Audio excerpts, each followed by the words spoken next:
చెప్పడంతో నేను చాలా భయపడ్డాను. మళ్ళీ ఊర్లో వాళ్ళతో మాటలు పడాల్సి వస్తుందేమో అనుకున్నాను. కానీ వదిన తిరిగి వచ్చింది. మనం గ్రాండ్ గా రిసెప్షన్ చేసాం. ఆ లైటింగ్, ఆ స్టేజ్, ఆ డెకరేషన్, ఆ ఫుడ్, అబ్బో అరేంజ్మెంట్స్ అన్ని అద్దరు కొట్టేసామన్నయ్య. మనం చేసినట్టు మన బస్తీలు ఎవ్వరు చేయలేరన్నయ్య. ఇంకొక రోజు కూడా ఈ వయసుకు తగ్గ మాటలు మాట్లాడరా. నేనేం చిన్నపిల్లని కాదన్నయ్య, కాలేజ్కి వెళ్తున్నాను. హనీమూన్ అంటే ఈ అరుక్కో తనుక్కో కాదు, హిల్ స్టేషన్ పంపిద్దాం.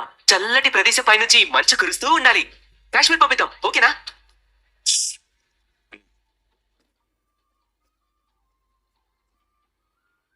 సంతోషంగా ఉందన్నయ్య.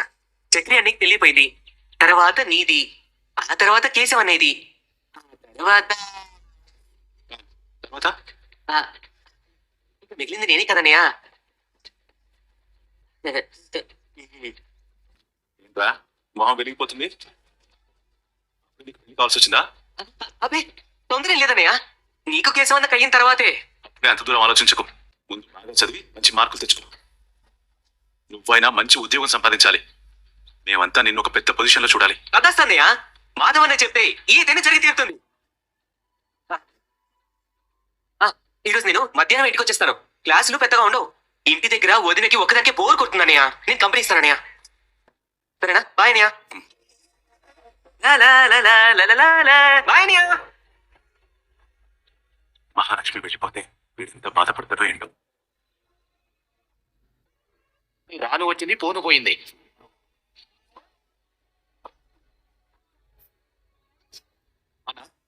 సిమెంట్ ఎన్ని బస్తాలు కలపమంటావా?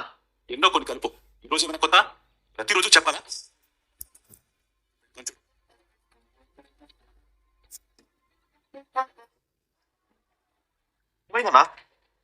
ఏమైంది? నువ్వు ఊరు జనాలు ఒకళ్ళ తయారయ్యావా? మా ఇంట్లో ఏం జరుగుతుందో తెలుసుకుని తీరాలా? చెడుతున్నావేంటి? రాత్రి ఫంక్షన్ మంచిగానే జరిగింది కదన్నా, మరి నువ్వెందుకన్నా అలా ఉన్నావు? నాకేమైంది? నేను బానే ఉన్నాను.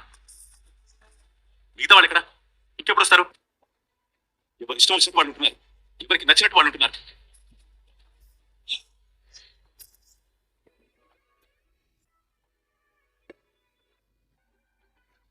మేడం చెప్పండి, మీరెందుకు లోపలికి వచ్చారు? ఇక్కడ మగ వాసన రాకూడదు. నాతో పాటు వచ్చారు. నువ్వెవరు? మహాలక్ష్మి. ఇతనెవరు? చక్రి. చక్రి అంటే అన్న, బావా, భర్త, బాబాయా, బాయ్ ఫ్రెండా? చిచి, బాయ్ ఫ్రెండ్ కాదు. మరెవరు?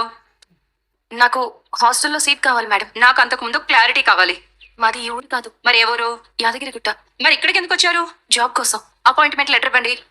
అది ఉద్యోగం ఇచ్చాక ఇస్తారు కదా. అవునా? అయితే ఉద్యోగం వచ్చాకరా. చూడు, ఇది working women's hostel, work searching women's hostel కాదు. ముందు హాస్టల్లో సీట్ ఇవ్వండి, తర్వాత ఉద్యోగం అదే దొరుకుతుంది. ప్లీజ్. లేదు, అన్ని చోట్ల నాకు తెలీదు, ఇక్కడ మాత్రం ఇదే రూల్. నేను స్ట్రిక్ట్ గా రూల్స్ ఫాలో అవుతాను. వెళ్ళండి. మీకు ట్యూర్స్ ఏ ఇయర్ లో అయ్యాయి? నీకెలా తెలుసు? మీతో ఎవడు కాపురం చేస్తాడు ఇంత నోరేసుకొని అరుస్తుంటే? ఏం కూర్చోరు? Excuse me. ఇక్కడ వార్డెన్ ఎవరు? ఈ బ్యూటీనే. ఏం చూస్తున్నావు? ఇక్కడ బ్యూటీ ఎక్కడా అని. You silly boy. నేనే ఆ బ్యూటీని. హాస్టల్లో రూమ్ కావాలి. Sure dear. 2 sharing, 3 sharing, 4 sharing, single room, ఏది కావాలన్నా అవైలబుల్ గా ఉంది. Beautiful rooms. ఈ ఫామ్ ఫిల్ చే డియర్. దేవుడా, నువ్వే ఏదో ఒకటి చేయి దేవుడా. ఈ బ్యూటీ ఏంటి ఇంత ఈజీగా చేస్తుంది? దేవుడా, ఏదో ఒకటి చేసి ఆపవా. అయిపోయింది. ఆధార్ కార్డ్ నెంబర్ రాయ్ డియర్. రాయండి. తెలీదు. No problem, don't worry. License, ID card, appointment letter, certificates, వీటిల్లో ఏదైనా ఓకే. ఏమీ లేవుగా, ఆధార్ కార్డ్ కూడా తెలియదుగా.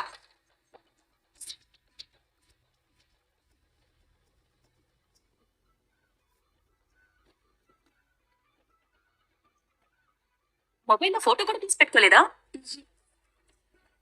ఇదేదో తేడాగా ఉందే. ఇంట్లో నుంచి పారిపోయి ఇతంతో వచ్చావా? ఏ ప్రూఫ్లు లేకుండా హాస్టల్లో అంత ఈజీగా సీట్ ఇస్తారా? వెళ్ళు డియర్.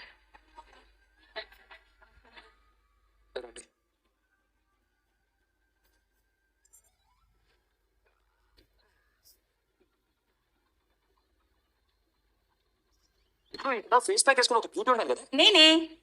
అయ్యో దయచేసి ఫేస్ ప్యాక్ లేకుండా ఎవరికి కనిపించొద్దు. సరే ఆడపిల్లలు ఉండే హాస్టల్ పిల్లలు జడుచుకుంటారు. యూ.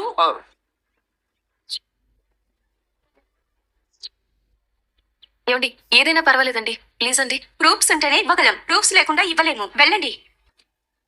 మీ హాస్టల్లో రూమ్స్ ఏమైనా అవైలబుల్ గా ఉన్నాయండి? మీ దగ్గర ప్రూఫ్స్ ఉన్నాయండి? లేవండి. ఇక్కడ ప్రూఫ్స్ లేకుండా ఇవ్వడం కుదరదమ్మా. ఓనర్కి కొంచెం అడ్వాన్స్ ఇచ్చాను, తీసుకో. సరేనా, వస్తాను. డబ్బు సరిగ్గానే తీసుకున్నావు కానీ ఏర్పాట్లే కొంచెం బాగా చేసి ఉంటే బాగుండేది. ఏర్పాట్లకి ఏమైంది బాబాయ్? టైం లేక హడావిడిగా చూసినా మాధవన్ని ఫంక్షన్ బాగా చేశాడని బస్తీ మొత్తం చెప్పుకుంటుంది. వెళ్ళొస్తానా?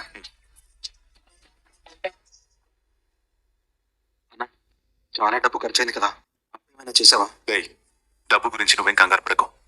ఫంక్షన్ బాగా జరిగింది కదా, వదిలే.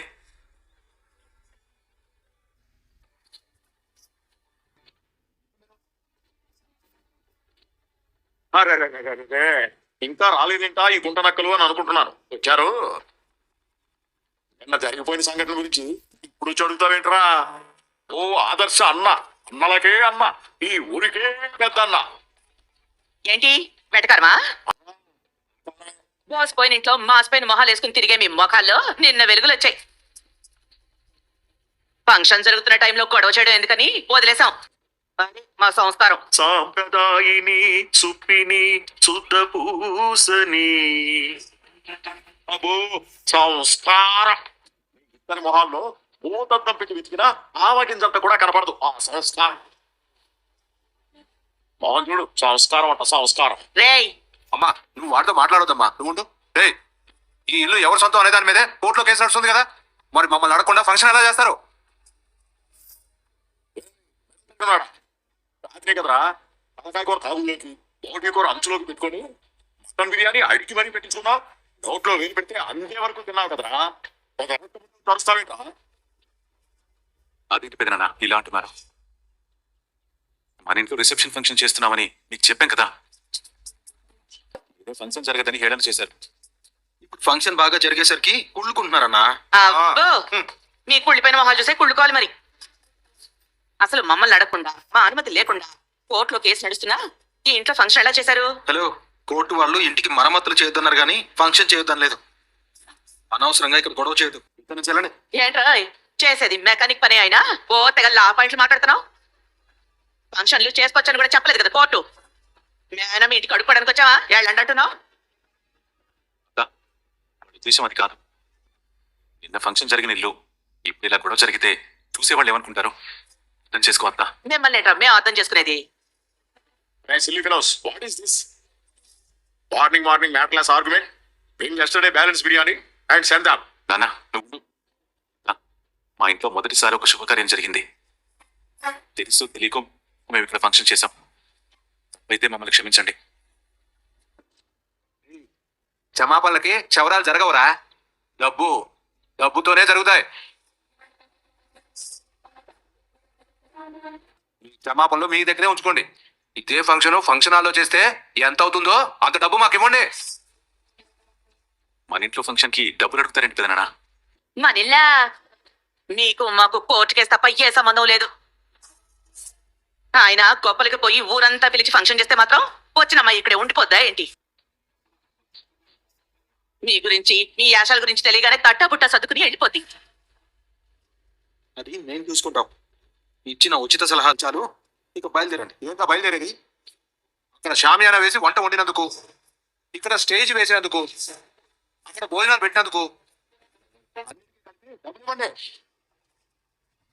లేకపోతే మర్యాద ఉండదు. ఏంట్రా ఊరుకుంటే ఓ ఎక్స్ట్రా చేస్తున్నారు? నాన్న, ఒక్క పైసా ఇచ్చేది లేదు. అడగండి బయటికి. ఏంటనే మాటలో కోర్టు చెప్పిందని వెళ్ళి ఇక్కడ ఉండనివ్వడమే ఎక్కువ. కరెక్ట్ గా చెప్పావమ్మా. ఎలాగో వీళ్ళు కోర్టు చెప్పినట్టు నడుచుకోవట్లేదు, మనం ఎందుకు ఆగాలి? ఇంట్లో ఉన్న సామాన్లన్నీ బయటపడేస్తా. పెదనాన్న ఏంటి పెదనాన్న ఇది? ఇవ్వడానికి పెద్ద నాకు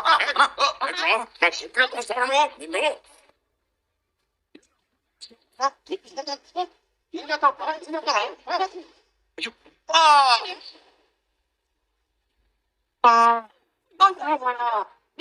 నేల న్యాయం అడగడానికి వస్తే రక్తం వచ్చేలా కొడతారా? ఇప్పుడే పోలీస్ కంప్లైంట్ ఇచ్చి మీ అందరిని లోపల ఇస్తాను. సరే సరే వచ్చేటప్పుడు ఓ బీడీ కట్ట అగ్గిపెట్టే పట్ట. ఎదవన్నారు ఎదవా అదన్నయ్య.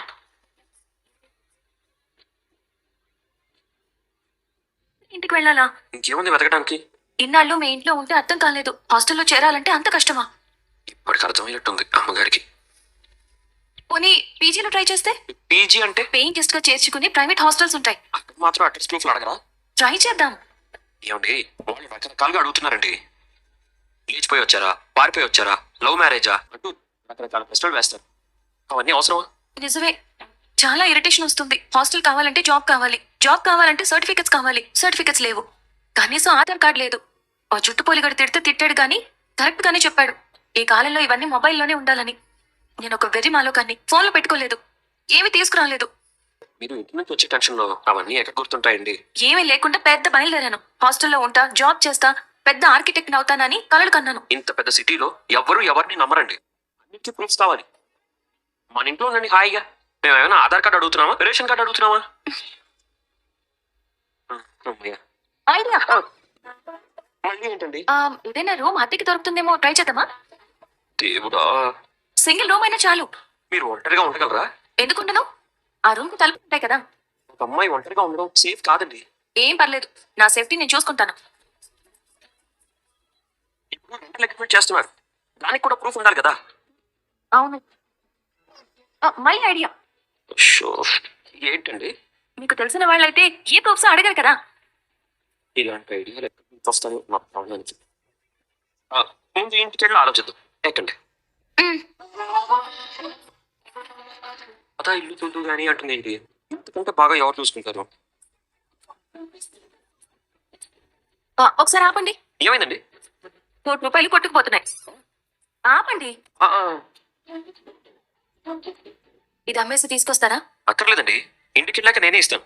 ఆ చైన్ ముందు మెడలో వేసుకోండి. లేదు, మీకు నేను చాలా బాకీ ఉన్నాను. మా ఇంటి దగ్గర బయలుదేరినప్పటి నుంచి ఇప్పటి వరకు చాలా ఖర్చు పెట్టారు. మీరు నన్ను అప్పులోనే చేస్తున్నారు. నేను మీరు తిరిగిస్తారన్న ఆశతో ఖర్చు పెట్టలేదు. మీకు డబ్బు తిరిగి ఇవ్వకపోతే నాకు చాలా గిల్టీగా ఉంటుంది. మీకోసమే కాదు, నాకు చాలా అవసరాలుంటాయి. ఎందుకు? మీరు చెప్తే వినరు. నాకు కొన్ని మీతో చెప్పుకోలేని అవసరాలుంటాయి చాలా. వాటికైనా కావాలి కదా, పదండి.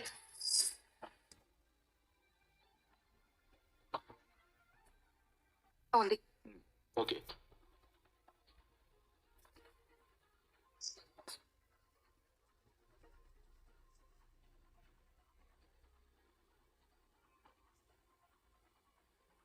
ఇదిగో 40,000 ఉంది, 40,000 ఇస్తాను. సరే. మీరు ఆగండి. ఎన్ని గ్రాములు ఉంది, ఎంత ఇస్తానంటున్నారు? మళ్ళీ తూకం వేయండి. మీదే అని బిల్లు లేదు, ప్రూఫ్ లేదు కదా. అంటే మేము అబద్ధం చెప్పామనుకుంటున్నారా? ఏదో అవసరం వచ్చి తప్పక తాకట్టు పెట్టాలనుకుంటున్నాం. తాకట్ట? ఆవిడ అమ్ముతానంది. మీ గురించి తెలియక అమ్మేస్తానంది. ఇప్పుడు దీన్ని తాకట్టు పెట్టుకుని ఇవ్వండి. అలా కాదు, అంతా రాదు.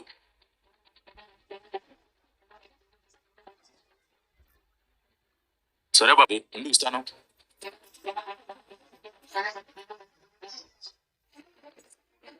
ఇదిగోండి 60,000. నెలకు వడ్డీ 1800. టైంకి వడ్డీ కట్టకపోతే చైన్ ఖరీదించేస్తాం. లేదు లేదు, కట్టేస్తాం. ఇదిగోండి మీ డబ్బు, జాగ్రత్తగా దాచుకోండి. ఇంతవరకు మీ కార్కి ఎంత ఖర్చు అయిందో చెప్పండి, ఇస్తాను. మీరు అలా అనకండి, నాకు చాలా ఇబ్బందిగా ఉంది. మీరు నా కోసం మీ వర్కింగ్ డేస్ చాలా స్పెండ్ చేశారు. నాకు హెల్ప్ చేయకుండా ఉంటే మీరు సంపాదించుకుని ఉండేవారు. పైగా అప్పటి నుంచి ఇప్పటిదాకా నా కోసం ఖర్చు చేస్తూనే ఉన్నారు.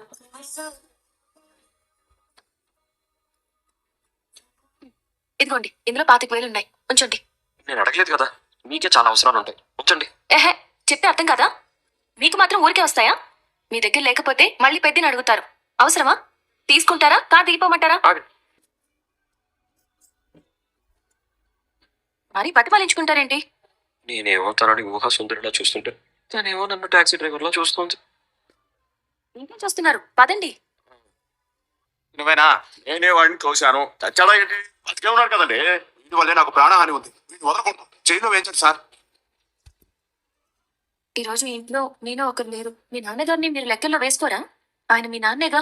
పోలీసులు అరెస్ట్ చేసి తీసుకువెళ్తే ఇంత మామూలుగా ఎలా తీసుకోగలుగుతున్నారు? ఇది ఈ రోజుటి ఎపిసోడ్ అండ్ రేపటి ప్రోమో అండి. ఇప్పటికైనా లైక్ చెప్తే లైక్ చేయండి, నచ్చితే ఛానల్ని సబ్స్క్రైబ్ చేసి చూడండి ఫ్రెండ్స్. Thank you.